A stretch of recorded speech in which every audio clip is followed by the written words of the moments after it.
De onde, afinal, vieram os primeiros israelitas? Olha, por séculos a resposta parecia bem clara, né? Estava ali, escrita num dos livros mais lidos do mundo. Acontece que a história e a arqueologia, elas revelaram um quebra-cabeça muito mais complexo e, sinceramente, fascinante. Então vamos mergulhar nisso e tentar desvendar o mistério das origens de Israel. A história tradicional, como a gente lê no livro de Josué, é a de um triunfo total, divino, uma promessa feita, uma promessa cumprida. Essa narrativa poderosa de uma nação que foi forjada numa conquista, assim, rápida e completa da Terra Prometida. Essa narrativa de conquista é o ponto alto de uma saga épica, sabe? É uma história de origem que moldou a identidade de um povo por milênios. A gente conhece bem essa história. Ela começa lá atrás, com os patriarcas, depois vem aquele período de séculos de escravidão no Egito, a libertação milagrosa liderada por Moisés e 40 longos anos vagando pelo deserto. O ato final, uma invasão militar em massa, unificada de Canaã, sob o comando de Josué. A ideia é que ele erradica os habitantes locais e divide a terra entre as 12 tribos. Essa é a base, o que todo mundo aprendeu. Só que, e aqui que a coisa começa a ficar interessante, mesmo dentro do próprio texto bíblico, a gente começa a ver umas rachaduras nessa fundação que parecia tão sólida. E essa é a pergunta-chave, a pergunta que nos tira da história consagrada e nos leva para uma investigação mais profunda. Será que a história é realmente tão simples assim? O que a gente vê aqui é um contraste gritante. O livro de Josué, ele proclama uma vitória total, decisiva, fim de papo. Mas logo em seguida, o livro de Juízes pinta um quadro, nossa, muito diferente. Uma luta longa que não acaba, listando cidade após cidade cananeia que, na verdade, não foi conquistada. De um lado, uma vitória relâmpago. Do outro, uma coexistência bem difícil e demorada. E aí entra a arqueologia para adicionar mais uma camada de mistério. As escavações simplesmente não encontraram esta evidência de uma destruição em larga escala das cidades cananeias por volta de 1200 antes da Era Comum. Não tem sinal de uma grande campanha militar unificada como a que Josué descreve.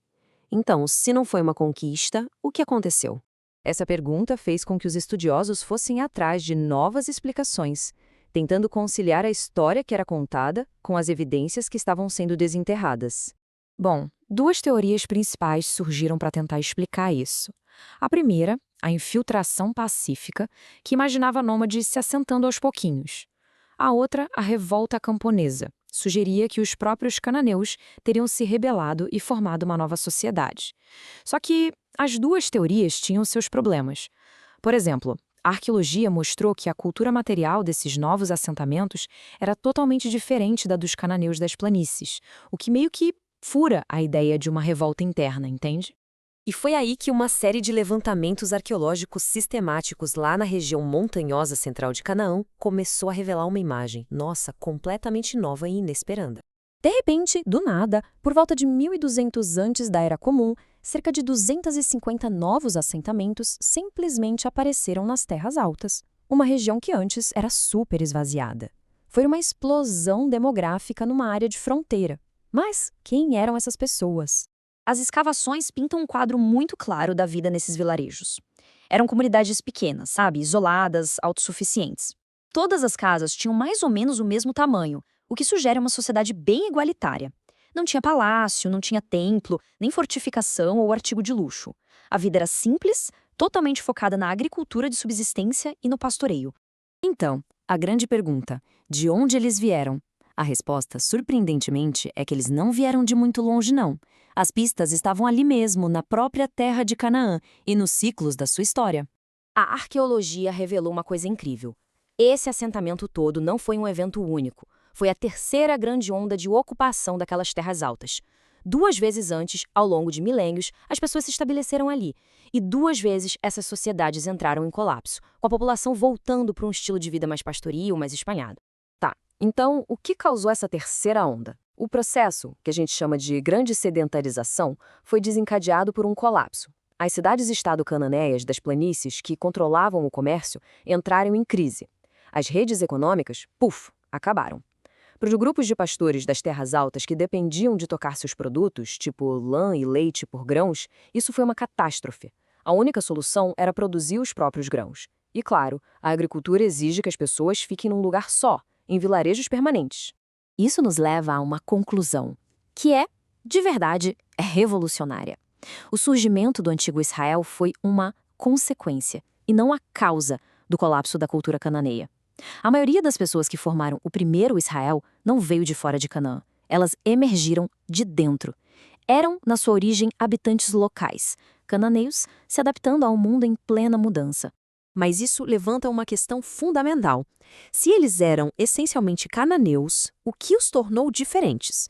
O que os tornou israelitas? E por que a Bíblia conta uma história tão diferente? A resposta para essa pergunta de identidade, ela não está numa grande batalha. Ela está em algo muito mais sutil, encontrado nos restos das suas refeições. E este gráfico aqui, olha, ele ilustra um verdadeiro divisor de águas cultural.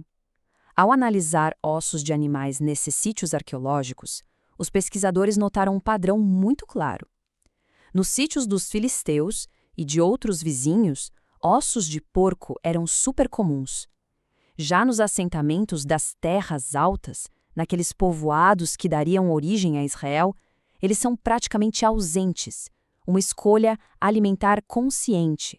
Essa recusa em comer carne de porco pode ser a mais antiga prática cultural que a gente consegue comprovar com a arqueologia. Foi uma forma de criar uma fronteira étnica, de dizer, olha, nós somos diferentes deles. A identidade israelita começou a se formar não com uma espada, mas com uma escolha alimentar. E a história da conquista, como fica? Bom, ela faz parte de algo que os estudiosos chamam de história deuteronomista. Isso foi escrito e compilado muito mais tarde, lá no século VII antes da Era Comum, ou seja, uns 500 anos depois dos eventos que descreve. Tudo isso durante o reinado do rei Josias em Judá. Então, a narrativa bíblica não deve ser lida como um registro histórico literal, mas como uma poderosa história de fundação.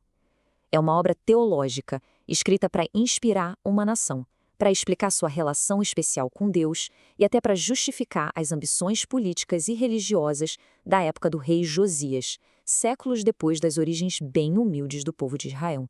Isso nos deixa com uma reflexão final que é bem provocadora. O que é mais poderoso? A realidade histórica das origens de um povo ou a história que esse povo conta a si mesmo sobre quem ele é? É uma questão sobre a relação entre história, memória e identidade que, vamos combinar, ressoa muito além da antiguidade.